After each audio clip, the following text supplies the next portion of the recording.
আজ ছিল দার্জিলিংয়ের শেষ বিকেল, তাই আমরা বেরিয়ে গেলাম আবার ম্যালের উদ্দেশ্যে। তার আগে একটু চার্চে যাব। দেখেছেন, আমরা সবাই মিলে সাজুগুজু করে রেডি হয়ে গেছি। আর আমাদের সাথে আছে আমাদের tour guide mister Suman Ghosh. সে সব জায়গায় সবার আগে। তো যাই হোক, যাচ্ছি আমরা। ওটা তো একটু খারাপ বটেই, আর হওয়াটা স্বাভাবিক। এত সুন্দর ওয়েদার, সব কিছু এত ভালোভাবে চললো এই কদিন। না সংসারে কাজ, রান্নাবান্না, কোনো ঝামেলা নেই।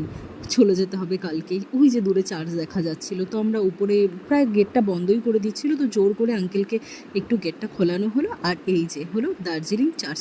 তো ভিতরটা বন্ধ হয়ে গেছিলো বলে আমরা ভিতরে আর যেতে পারিনি। দেখুন কি সুন্দর একটা টেনিস কোর্ট এখানে। তারপর আবার কি একটু ম্যালে চলে আসলাম। সন্ধ্যেবেলায় ম্যালে কিছুক্ষণ দাঁড়িয়ে এখানে একটু লাইভ প্রোগ্রাম হচ্ছিল, সেটা দেখলাম, কিছু কেনাকাটা করলাম। আর তারপর তো একটু স্ট্রিট ফুড খেতেই হবে, তাই না? তারপর এগরোল বানিয়ে আর মোমো নিয়ে হোটেল রুমে চলে আসলাম। টাটা ফ্রেন্ডস, দেখা হবে পরের ব্লগে।